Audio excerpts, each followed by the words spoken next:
Hello and a very good morning. You're watching Rajya Sabha television with me, Frank Pereira, and this is the Breakfast News. Here are this morning's headlines.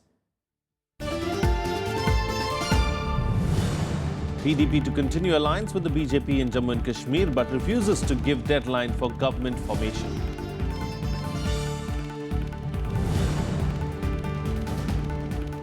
Sushma Swaraj to meet Israeli Prime Minister Benjamin Netanyahu today. Visit assumes significance in face of Netanyahu's possible visit to India this year.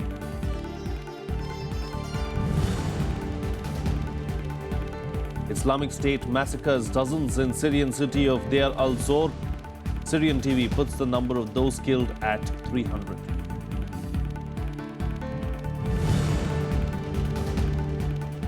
And Team India loses the third ODI to Australia. Virat Kohli's stun goes in vain as the hosts Australia clinch the series with an unassailable 3-0 lead.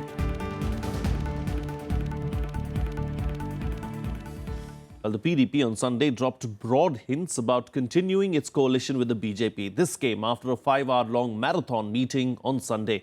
The party's core group has authorized its president, Mehbooba Mufti, to take a final call on the government formation. The party has not set any conditions for an alliance with the BJP, but has refused to give any deadline, with Mehbooba Mufti saying she is in no hurry to take over as the chief minister. Here's more. मुफ्ती साहब की वफात के बाद जो सूरत हाल पैदा हो गई है रियासत में और हमारी पार्टी में, उसके ताल्लुक से कोई 4 घंटे हमारी गुफ्तगू हो गई, 5 घंटे, और सब लीडर्स ने अपना अपना पॉइंट ऑफ व्यू दे दिया कि किस तरह से मुफ्ती साहब के विजन को आगे लिया जाए. Positive signals coming from the PDP over forming a government in alliance with the BJP in Jammu and Kashmir. The party held 5-hour marathon meeting on Sunday at the residence of party chief Mehbooba Mufti. The party said it has not set any conditions for government formation with the BJP and praised NDA's effort in fostering better relations with Pakistan despite the Pathankot terror attack. However, it did not give any deadline for government formation. After the meet, the BJP expressed hope that the coalition will continue. जो हमारा agenda of alliance है वो हमारे लिए एक मुकद्दस दस्तावेज है. It's a sacred document for us, और उसमें मुफ्ती साहब के होते हुए बहुत सारी प्रोग्रेस हो गई है, लेकिन आगे क्या करना है उसके लिए पार्टी ने पार्टी की सदर महबूबा मुफ्ती को ऑथराइज किया है कि वो जो भी इसमें डिसीजन लेना चाहें उसको उनको इख्तियार. Meanwhile, National Conference patron Farooq Abdullah on Sunday called for dissolution of the Jammu and Kashmir Assembly and holding of fresh elections if the PDP and BJP fail to form a government. He also backtracked on his statement a day earlier that his National Conference was ready to discuss government formation if the BJP approached it. मैंने कहा कि हुकूमत बनानी चाहिए PDP को और BJP को, क्योंकि इनको मैंडेट है, ये बनाए. जहाँ तक दूसरा सवाल उन्होंने किया, मैंने उसे कहा कि साहब कोई भी चीज़ जो है उस पर गौर कर सकती है वर्किंग कमेटी. कोई फैसला हम इस बार पे नहीं कर सकते, मगर हमारे पास मैंडेट नहीं है लोगों का. There was uncertainty over the continuation of PDP-BJP alliance in Jammu and Kashmir after the death of Chief Minister Mufti Muhammad Saeed on the 7th of January. Presently, the state is under governor's rule. In the 87-member assembly, the PDP has 27 MLAs while the BJP has 25. Bureau Report, Rajya Sabha TV. Well, moving on now, industrial production plunged to an over 4-year low, contracting 3.2% in November, while retail inflation inched up in December. These figures will set the tone of RBI's monetary policy review slated for next month. A dip in the industrial output has triggered worries of economic growth. Here's a report. Only a month back, there was joy over a 9.8% jump in factory output in October, riding on the back of a 10.6% growth in the manufacturing sector. But it all changed as the figures for November came. Manufacturing production declined 4.4%, dragging down overall industrial production by 3.2%. Adding to the stress is the inflation data. The retail inflation measure and consumer price index rose 5.61% in December, mainly on costlier vegetables and cereals. Retail inflation has been on the rise for 5 consecutive months. That is going to it's going to hurt the inflation. Again, the interest rates, which we are expecting from the RBI to come down, I think it may affect that. Industry bodies have voiced concerns that investments are needed to push the economy on a higher growth trajectory. The government is obviously concerned how to see that private investment comes in on the back of public investment. We are of the view that the excess capacity is built in by the private sector. Perhaps has come to a stage when they would now be coming to a full utilization very soon, and investment should come in. We see some early signs of that.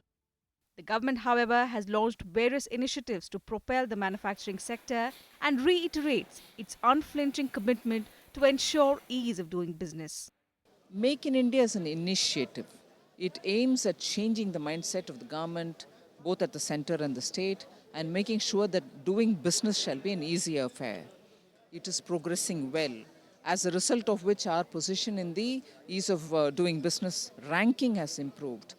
With the union budget scheduled to be unveiled on the 29th of February, expectations are high that the government may announce steps to boost economic growth. Experts say that strategy to focus on infrastructure development, agriculture sector, and restoring the health of the banking sector will help the government in achieving its economic goals. Kriti Mishra's report for Rajya Sabha TV. Well, in other news now, Chief Minister Arvind Kejriwal became the latest high-profile victim of an ink attack as he addressed a gathering on the success of the odd-even scheme yesterday. A young woman walked towards the dais and threw ink and some papers and a CD at the Chief Minister. She was immediately detained by the police. The ink attack has evoked strong reactions, with the Aam Aadmi Party calling it a BJP conspiracy and Congress saying it was in poor taste. BJP also condemned the incident while thrashing Aam Aadmi Party's conspiracy charge. The incident prompted angry reactions from the Aam Aadmi Party. Deputy Chief Minister Manish Sisodia slammed Delhi police, calling the incident a major security lapse. Odd even जो था वो बहुत positive रहा इनका, लेकिन उसके पीछे बहुत बड़ा सीएनजी घोटाला था जिसका स्टिंग था मेरे पास में, जिसके लिए मैं मुख्यमंत्री से मिलने गई, गोपाल राय जी से मिलने गई। इन लोगों ने मुझसे मिलने को मना कर दिया और आज जब ऑड इवन का ये लोग क्रेडिट लेने गए, उन लोगों को बधाई देने गए, तो मैं जनता को यही दिखाना चाहती थी कि अगर ये देखो, अगर ये बाइक के नंबरों पे जेंडर टेस्टिंग के सर्टिफिकेट दे सकते हैं तो ये सीएनजी के स्टिकर पेट्रोल और डीजल की गाड़ियों पे भी लगा सकते हैं। दिल्ली की पुलिस इस बात की चिंता ही नहीं कर रही है कि जहां पे हजारों लोग बैठे हुए हैं दिल्ली के, वहां पे कोई चेकिंग की जाए। उस पूरे कार्यक्रम में ना कोई चेकिंग हो रही थी, ना दिल्ली की पुलिस वहां कोई सिक्योरिटी के, पब्लिक सिक्योरिटी के इंतजाम देख रही थी। मुझे इसमें सीधे सीधे लगता है कि बीजेपी की साजिश है ये, और बीजेपी वाले कहीं ना कहीं इस तरह के मौकों का फायदा उठा के अरविंद केजरीवाल या दिल्ली की पूरी कैबिनेट के ऊपर हमला कराना चाहते हैं। ये हत्या भी करा सकते हैं लोग। I was upset that some of the Aam Aadmi Party leaders started accusing BJP of orchestrating all this ink throwing and all. This is ridiculous actually. We will find out that how this lady has thrown ink at the Chief Minister. Well, Union Minister M. Venkaiah Naidu has criticized the Congress for its stand on the GST bill. He said on Sunday that it was not fair on the Congress's part to set conditions for the passage of the bill, and if the said clauses were so crucial, the UPA could have brought these in the original bill when it was in power.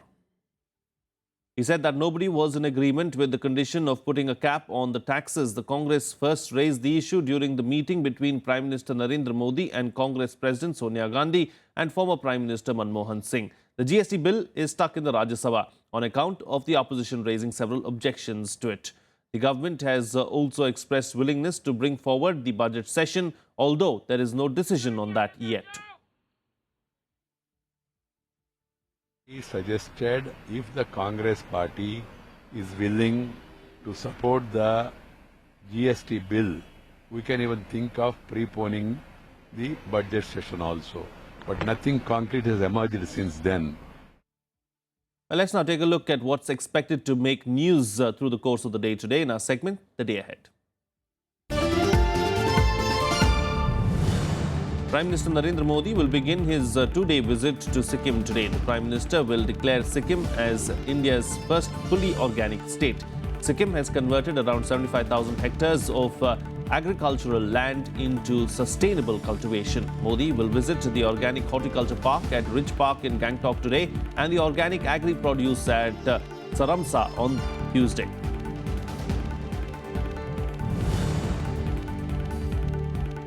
The second tranche of the foreign sovereign gold bond scheme aimed at reducing demand for physical gold will open for the public today. The first tranche of the scheme, which was launched in November, had gotten a subscription for 915.95 kilograms of gold amounting to 246 crore rupees. With an annual cap of 500 grams per person, bonds will be issued for 5 to 7 years.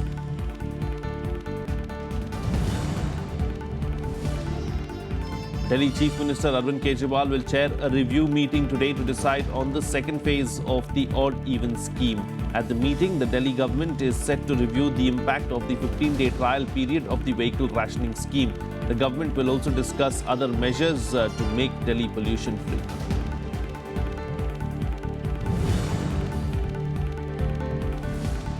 BJP's Nitin Gadkari will address a rally in poll-bound West Bengal's Dinajpur district today after the party was denied permission to hold a rally in the riot-hit Malda. Senior BJP leaders Rajnath Singh, Smriti Irani and Amit Shah will also address rallies in the state this month. Bengal goes to polls in April-May this year.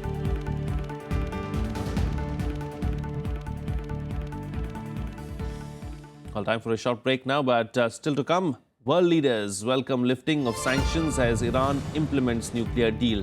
Details on the other side. Stay tuned. We'll be right back.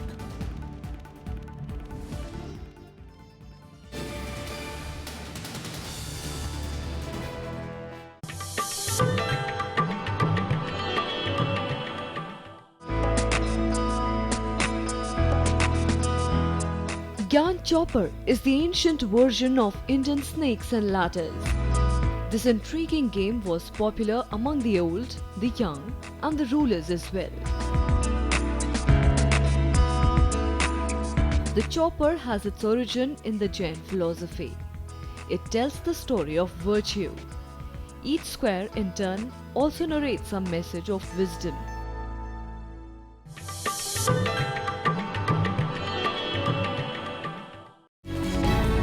Kaliachak में जो घटना हुई, क्या उसे स्वतः स्फूर्त घटना कही जा सकती है या पूर्व नियोजित थी? कहीं ना कहीं पश्चिम बंगाल की सरकार स्थितियों को छुपाने का प्रयत्न कर रही है और ये दुर्भाग्यपूर्ण है। ये देखिए, आरएसएस की एक पॉलिसी ये है और बीजेपी की, जैसे अंग्रेज ने डिवाइड एंड रूल किया, ये राइट एंड रूल कर रहे हैं। उधर सिंपली गुंडागर्दी था, उसको क्यों आप कम्युनल और हिंदू का बात बोल रहे हो? सांप्रदायिक जब टकराव होता है तब दूसरे संप्रदाय के लोगों के ऊपर हमला होता है, लेकिन आप देखेंगे निशाना बनाया गया था प्रशासन। भगवान बचाना हम छोड़ें और इंसानों को बचाने की बात करें, तभी सहिष्णुता की बात हो पाएगी। देखिए सरोकार सिर्फ राज्यसभा टीवी पर।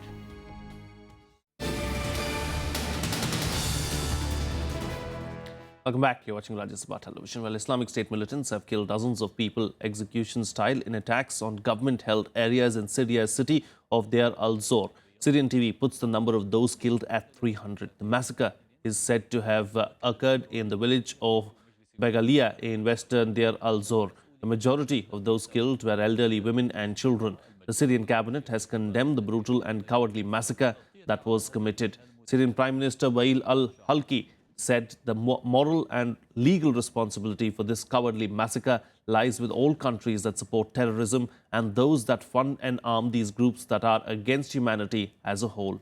Pro-government fighters and their families are believed to be among those killed. However, the Syrian Observatory for Human Rights said that the militants killed dozens. The Islamic State group is in control of most of the eastern province, while the government is holding parts of the city, including a military airport. Well, Iran's president has said lifting of nuclear sanctions has opened a new chapter in its ties with the world. Sanctions were lifted after the international nuclear watchdog claimed Iran's compliance with the deal signed last year that prevents it from developing nuclear weapons. UN, US and EU sanctions have hit Iran hard for years now, and things look better not only for Iran but also brings in cheer for India. Here's more. مذاکرات هسته‌ای صورت گرفته که با هدایت رهبر معظم انقلاب پشتیبانی مردم و همراهی همه ارکان نظام به ثمر رسید حقیقتاً یکی از برگ‌های زرین تاریخ کشور است. Iranian president hailing the nuclear deal with world powers as a golden page in the country's history. This as a number of international sanctions against the country were lifted, moments after International Atomic Energy Agency or the IAEA confirmed that Tehran has met its commitments to roll back its nuclear program under an agreement reached in July last year. Most Western governments hailed the move, but Israel accused Tehran of still seeking to build a nuclear bomb. As Iran has fulfilled its commitments, today multilateral and national economic and financial sanctions related to Iran's nuclear program are lifted in accordance with the JCPOA. Iran has undertaken significant steps that many, and I do mean many, people doubted would ever come to pass. And that should be recognized, even though the full measure of this achievement can only be realized by assuring continued full compliance in the coming years. ישראל תמשיך לעקוב אחר כל הפרות בינלאומיות של איראן, כולל של הסכם הגרעין והסכם הטילים הבליסטיים והטרור. הקהילה הבינלאומית חייבת לנקוט בסנקציות חמורות ותקיפות על כל הפרה. Meanwhile, in a possible sign of the thaw in US-Iran relations, Iran freed 4 American prisoners as part of a prisoner swap deal. Another American who was not a part of the exchange was also released. The US too offered clemency to 7 Iranians being held in the United States for sanctions violation. We're very excited. We were very happy to hear Matt's voice today. We're thrilled that he's out of Iran, and we're just looking forward to seeing him. The removal of restrictions on its oil, petrochemicals, banking, natural gas and port sectors will hugely benefit Iran and allow it to re-enter the global market. The removal of sanctions will also help India's plans in Iran, which include the Chabahar port, an Indian oil petrochemical plant and the proposed Iran-Pakistan-India gas pipeline. Bureau Report, Rajya Sabha TV. Meanwhile, US President Barack Obama hailed the implementation of the landmark Iranian nuclear deal as a milestone, adding that every single path that Iran could have taken to build a nuclear bomb has been cut off.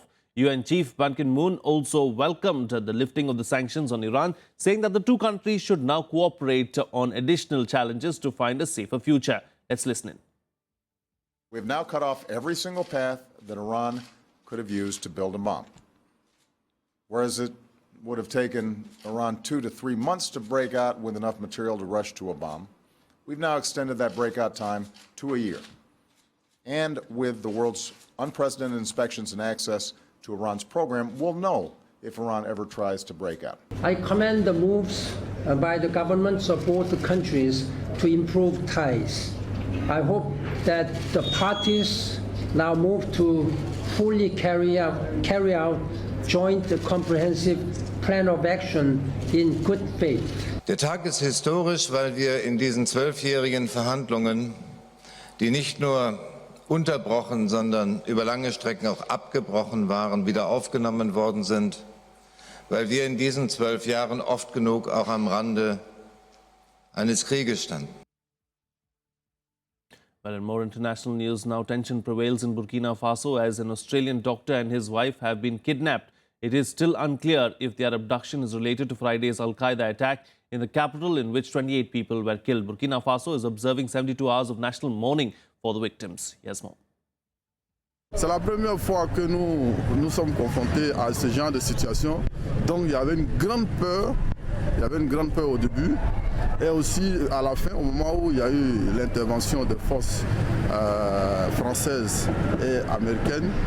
Victims of the Burkina Faso hotel siege recounting their ordeal, as the siege at the splendid hotel was declared over after a joint operation by local and French security forces. They were lucky. 28 people were killed and 56 others were injured after Islamist militants attacked the hotel in the capital. Al-Qaeda in the Islamic Maghreb, or AQIM, claimed responsibility for the attack, which began Friday night. 4 attackers were killed. Selon les informations dont nous disposons, il y aurait eu effectivement des femmes effectivement parmi les assaillants. Mais à l'heure où je vous parle, je ne suis pas en mesure de donner plus de précisions sur les identités.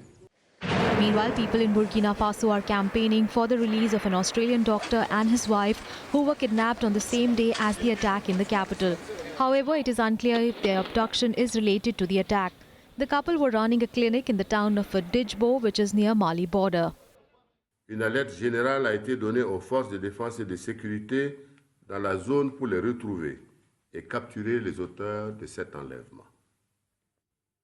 Face à ces terroristes et à leurs actes ignobles, nous devons nous mobiliser pour apporter la riposte appropriée.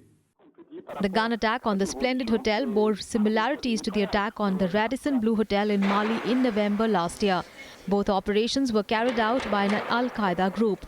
But while Mali has seen dozens of terror attacks by AQIM over the years, this is the first time the group has extended its operations to the neighboring Burkina Faso. Bureau Report, Rajya Sabha TV. Well, moving on now, of course, Sushma Swaraj will be on a visit to Israel, and she will meet Israeli Prime Minister Benjamin Netanyahu today. Later, she will also call on the Israeli president and a host of other political leaders. In the evening, she is scheduled to address Indian expatriates in Israel. Yesterday, Sushma Swaraj was in Palestine, where she held meetings with President Mahmoud Abbas and her counterpart Riyad Malki. Here's more. On day 2 of a maiden visit to West Asia, External Affairs Minister Sushma Swaraj will call on Israeli Prime Minister Benjamin Netanyahu. The two leaders are expected to review the entire gamut of Indo-Israeli relations, believed to be on the upswing since President Pranab Mukherjee's landmark visit to the country 3 months ago. Later in the evening, Sushma Swaraj will address the Indian diaspora in Israel. प्रधानमंत्री Benjamin Netanyahu के साथ उनकी मुलाकात होगी और वार्ता होगी। उसके बाद वो राष्ट्रपति जो हैं इजराइल के, उनके ऊपर कॉल ऑन करेंगी और उसके पश्चात 3-4 कॉल ऑन्स विदेश मंत्री के ऊपर होंगे। जैसा कि एक इनके इंफ्रास्ट्रक्चर मंत्री हैं, वो विदेश मंत्री के ऑनर में एक प्रीति भोज रखेंगे और उसके बाद इनके जो डिफेंस मिनिस्टर हैं, रक्षा मंत्री, वो विदेश मंत्री से मिलेंगे और इनके जो डिप्टी फॉरेन मिनिस्टर हैं, वो विदेश मंत्री से मिलेंगी। शाम को विदेश मंत्री जो भारतीय समुदाय है इजराइल में, उनको संबोधित करेंगे। Sushma Swaraj's visit assumes significance in view of a possible visit by Israeli Prime Minister Benjamin Netanyahu to India later this year. Prime Minister Narendra Modi may also pay a return visit to Tel Aviv. India has been trying to expand its engagement in the country, which also happens to be its largest supplier of military hardware. Israel की यात्रा के दौरान भी मुझे लग रहा है कि बहुत महत्वपूर्ण बातें होंगी। जैसा कि आप जानते हैं, भारत और इजराइल के जो संबंध हैं बहुत प्रगाढ़ हैं और कई क्षेत्रों में इस समय विस्तृत हैं। डिफेंस की बात लोग करते हैं, लेकिन उसके अलावा जो science and technology, innovation, agriculture, इतने कई फील्ड्स हैं जिसमें भारत और इजराइल बहुत तेज़ी के साथ अपने संबंध जो हैं वो बढ़ा रहे हैं और मुझे उम्मीद है कि कल जो विदेश मंत्री की वार्ता होगी, जो चर्चाएं होंगी, उससे भारत इजराइल संबंध में और भी प्रगाढ़ता आएगी और भी वो सबल हो सकेंगे। On Sunday, Sushma Swaraj visited the 800-year-old Indian hospice in Jerusalem. Earlier in the day, she was in Palestine, where she met Palestinian President Mahmoud Abbas and her counterpart Riyad al-Maliki. The meetings were aimed at reaffirming India's long-standing commitment to the Palestinian cause. She then inaugurated the India-Palestine Digital Learning and Innovation Center at Al-Quds University in Ramallah. This is yet another example of India's commitment to help its brothers and sisters in Palestine. Friends, I am coming here after fruitful discussions with President Abbas and Foreign Minister Riyad al-Malki on a wide range of bilateral, multilateral and regional issues. In my meetings, I was happy to see that we have shared views on all issues and there is great warmth in our friendship. Concluding her day-long Palestine tour, Sushma also visited Bethlehem, the place where Jesus Christ was born. Bureau Report, Rajya Sabha TV. Well, let's get you a roundup of the other international news in our World Wrap. Delegates from Afghanistan, Pakistan, China and the United States are due to meet in Kabul today to further a four-way dialogue aimed at bringing peace to Afghanistan. The Taliban has so far given no indication whether it intends to join the renewed peace efforts. The four-way contact group of senior diplomats held its initial meeting last week in Pakistan, underscoring the need for immediate resumption of direct talks between the Afghan government and Taliban.